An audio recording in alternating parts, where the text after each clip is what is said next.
35 देखेंगे हम चैप्टर 5 का। इसमें हम देखेंगे कि इसका जो शीर्षक है कि police when police may be arrested without warrant. पहले तो मे बी अरेस्टेड मतलब डिस्क्रिशन ऑफ पुलिस है, मतलब इसमें जो है पुलिस को बहुत वाइड पावर दे दी गई है। एंड दूसरा क्या है कमजोरी, विदाउट वारंट, मतलब पुलिस वाले विदाउट वारंट कब कब आपको गिरफ्तार कर सकते हैं, इसमें मजिस्ट्रेट से कुछ लेने की ज़रूरत नहीं है।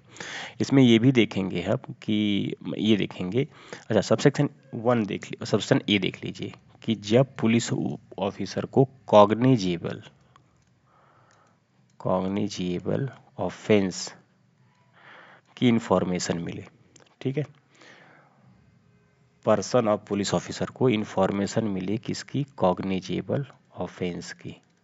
कॉग्निजेबल ऑफेंस डिफिनेशन क्लॉज के 2 के जी में ऑलरेडी जो है लिस्टेड है। उसमें ये कहा गया कि जो शेड्यूल 1 में जितने भी अपराध हैं वो सब कॉग्निजेबल ऑफेंस कहे जाते हैं। तो जब भी इसकी इंफॉर्मेशन मिलेगी पुलिस वाला विदाउट वारंट आपको लपेट लेगा। दूसरा, और इसीलिए मैं करके लिख रहा हूँ बी, क्योंकि बी में काफ़ी अलग अलग बातें हैं, इसलिए उसको जो है थोड़ा सही से समझाना होगा। Credible information that will be committed, ठीक है, कह रहा कि यदि कोई क्रेडिबल इंफॉर्मेशन मिली, देखिए कितना ज़्यादा शब्दों का खेल है जिसका इस्तेमाल पुलिस वाले करते हैं। That will be which up to 7 years, ठीक है, क्रेडिबल इंफॉर्मेशन मिली, रीजनेबल कंप्लेन या क्रेडिबल इंफॉर्मेशन मिली और रीजनेबल कंप्लेन मिली। भाई हो सकता है कि जो बात आपके लिए रीजनेबल ना हो पुलिस वाले के लिए रीजनेबल हो। और रीजनेबल सस्पिशियन,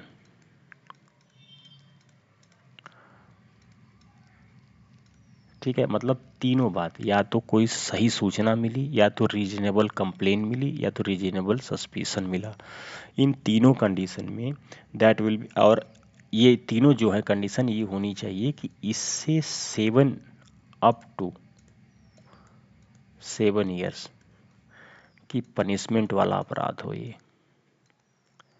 मान लीजिए आपने मारपीट कर ली, ग्रीवियस हर्ट कर लिया, मैक्सिमम तो पुलिस वाले इसी में जाते हैं, आपको जाएंगे अरेस्ट कर ले आएंगे, क्योंकि मारपीट का जो भी है अपराध आपको 3 साल से लेके 5 साल तक है, ठीक है। तो ये इसकी पनिशमेंट होगी, तो ये आपको विदाउट वारंट लपेट लेगा।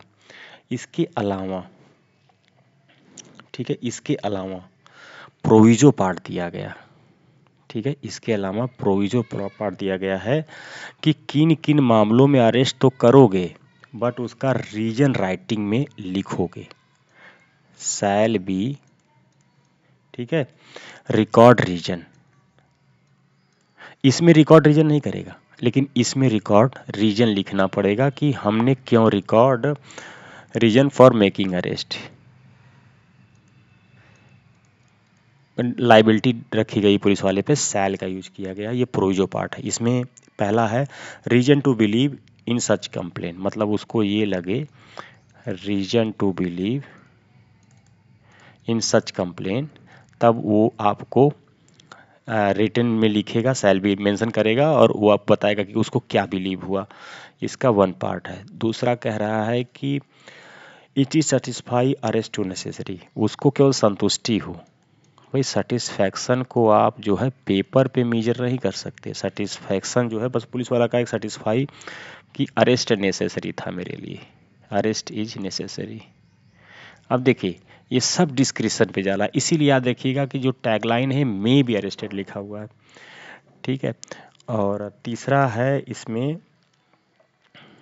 सेटिस्फाई, हाँ, अब इसमें क्या है, इस सेटिस्फाई में बी अरेस्टेड। अब इसमें इनके सब क्लॉज है, मान लीजिए आप एनी, उसको ये सेटिस्फैक्शन लगे, वो ये सेटिस्फाई हो रहा है कि आप कोई फर्दर जो है ऑफेंस करेंगे, क्या उसको सब सेटिस्फैक्शन लगे आप कोई फर्दर ऑफेंस करेंगे। दूसरा, उसको ये सेटिस्फैक्शन लगे कि आप प्रॉपर इन्वेस्टिगेशन करने में बाधा पहुंचाएंगे, ठीक है।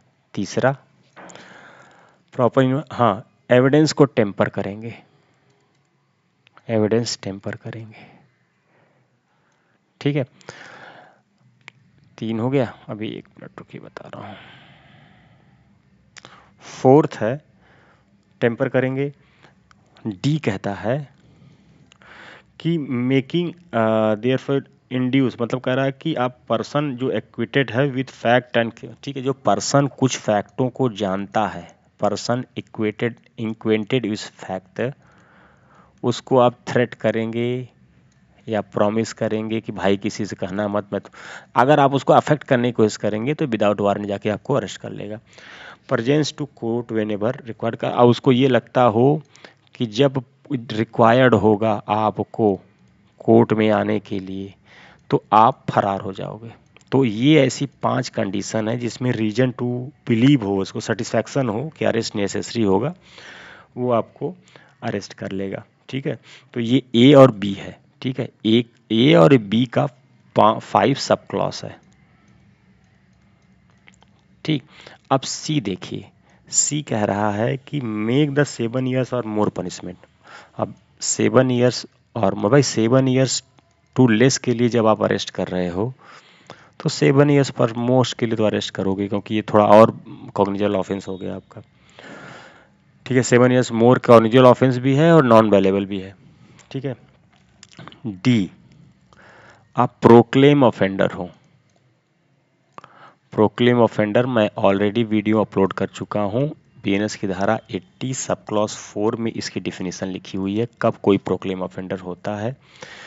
जब कोई 10 ईयर्स और मोर और लाइफ इम्प्रिजमेंट और डेथ का कांड किया हो और वो सम्मन वारंट पे ना बुलाया जाए तो उसके खिलाफ प्रोक्लेम सेक्शन 80 की कार्रवाई की जाती है। ठीक है, ये है प्रोक्लेम ऑफेंडर। ई, सब क्लॉज ई कह रहा है कि आपके पास स्टोलन प्रॉपर्टी मिली हो, आपके पास स्टोलन प्रॉपर्टी फाउंड हुई हो। आप बाइक लेके जा रहे हैं, पुलिस वाले चौराहे पे आपके कमर में हाथ डाल के देखते हैं कहीं कट्टा तो नहीं रखा है। ठीक है, only reasonable suspect, only reasonable suspect. ठीक है,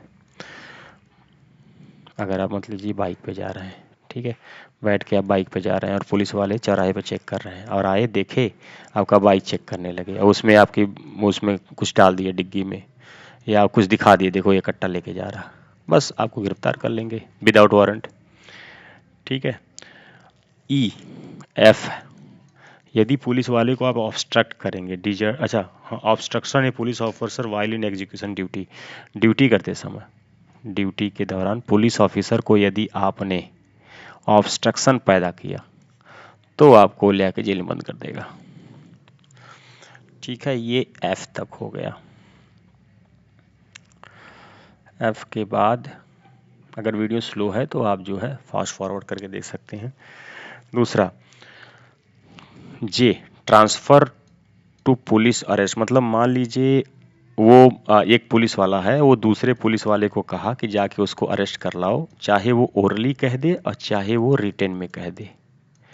ठीक है, इसको कहते हैं transfer of power to arrest to another police officer. ठीक है, मान लीजिए पुलिस ऑफिसर है, ये दूसरे पुलिस ऑफिसर को वो लिखित में ही नहीं ओरली भी कह देगा जाओ पकड़ के लाओ, वो तब भी अरेस्ट कर सकता है। अब ये हो गया सब क्लॉज 35 का, सब क्लॉज 1 का ए के जितने पार्ट हैं। ठीक है, अब इस 35 का सब क्लॉज बी, ठीक, ये बहुत इंपॉर्टेंट है, ये सेक्शन 39 के अंतर्गत आता है, जो आप पढ़ेंगे 41 बी, जो 2008 में ऐड किए गए थे, 2008 के अमेंडमेंट में ऐड किए गए थे और 2010 में शायद में भी मुझे याद है वो उसमें आए थे कि यदि आप पुलिस ऑफिसर को, अच्छा इस मामले में क्या है कि आप अभी तक तो कॉग्निजिबल ऑफेंस में ही अरेस्ट कर रही थी पुलिस, लेकिन नॉन कॉग्निजिबल ऑफेंस में भी वो आपको अरेस्ट कर लेगी यदि सिर्फ नाम और एड्रेस आप नहीं बताए। इसलिए कि भाई आपको ट्रैक कैसे करेगी। ठीक है, अगर आपने नाम एड्रेस नहीं बताया तो नॉन कॉग्निजिबल ऑफेंस में भी आपको पुलिस वाले पकड़ लेंगे।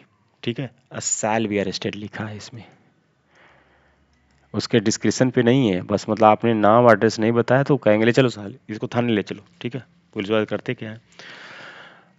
अच्छा, नॉन कॉलेजियल ऑफेंस में क्रेडिबल इन्फॉर्मेशन रीजनेबल सस्पिशियस हो और only arrest after warrant given by magistrate. ठीक है, इस नॉन कॉग्निजेबल ऑफेंस में वारंट के साथ गिरफ्तारी होती है, जो वारंट गिवन बाय मजिस्ट्रेट होता है।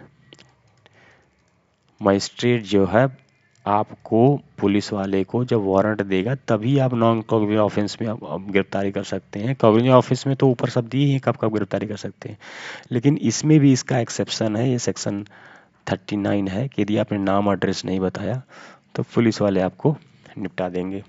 ठीक है, अब ये है 35 सब क्लॉज 3, ये 41A है। 41A ये पहले 2008 में हुआ करता था, नोटिस टू अपीयर, कि पुलिस वाले आपको नोटिस टू अपीयर बोले आने के लिए और आप कंप्लाई नहीं किए, नॉट कंप्लाई, आप आए नहीं। जैसे होता है ना, लोग कहते हैं कभी कभी क्या होता है कि लोग जाके थाने में, हमारे यहाँ दिल्ली में और यूपी में लोग क्या करते हैं, एनसीआर दाखिल कर देते हैं, नॉन कॉग्निजेबल रिपोर्ट। तो पुलिस वाले किसी को बोलते हैं कि वो बोलो उसको आए, ठीक है ना। तो इसमें भी इसी का मैं केस लॉ बता रहा था कि ये जो नोटिस टू अपीयर है, ये नोटिस फॉर्म में जानी चाहिए। ठीक है, अभी साथ पंजाब में या कौन सा सुप्रीम कोर्ट का एक जजमेंट है मैं आपको बताऊंगा, उसमें इन्होंने व्हाट्सअप के जरिए जो है इसको नोटिस टू अपीयर दिया था और ये बंदा नहीं आया और इसको जाके अरेस्ट कर लिए। तो इसी को ये सुप्रीम कोर्ट में चैलेंज किया था। ठीक है, तो ये 35 का 3 हो गया, ये 35 का 4 देख लीजिए। वीडियो लंबा है इसलिए मैं आपको थोड़ा जल्दी से बता रहा हूँ। अच्छा, 35(4) shall be duty of 10 person. अब कह रहा है कि ये अगर नोटिस गई तो भैया आप ड्यूटी ऑफ दैट पर्सन कि आप उसको कंप्लाई करो। ये आप पे भी लाइबिलिटी है कि आप जो है कंप्लाई करो नोटिस का।